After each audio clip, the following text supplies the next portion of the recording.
मी शांताराम नाशिक जिल्ह्यातील एक ग्रामीण गृहस्थ आहे। माझ्या नातवाला लिव्हर डॅमेज होण्याचा आजार झालेला आहे। मी स्थानिक सर्व हॉस्पिटल वगैरे फिरलो, परंतु तिथं कुठलाच उपचार होत नव्हता। शेवटी मला एक वाडिया हॉस्पिटलचा पत्ता मिळाला।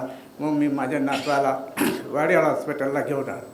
तिथं आल्यावर मी डॉक्टर बेंद्रे मॅडम, अभिषेक सर, सुकन्या मॅडम यांच्याशी बातचीत केली व त्यांनी मला एक दिलासा दिला की तुम्ही काही घाबरू नका, आपले सरकार तुमच्या पाठीशी आहे, तुम्ही कुठली चिंता करू नका, आम्ही तुमच्या बाळावर योग्य उपचार करतील, सरकार आपल्याला आर्थिक मदत करेल।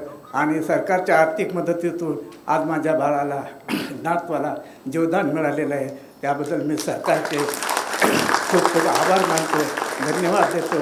व तसे वाडेला हॉस्पिटलचे बेंद्रे मॅडम, अभिषेक सर, सुकन्या मॅडम व त्यांचे लिव्हर ट्रान्सप्लांट टीम यांनी बाळाला एक जीवदान दिलेलं आहे। मी त्यांचे पण आभार मानतो व त्यांनी आमच्याकडून कुठलंही शुल्क न वापरता सरकारच्या आर्थिक मदतीवर बाळाचे उपचार केलेले आहेत। मी परत त्यांना एक धन्यवाद देतो।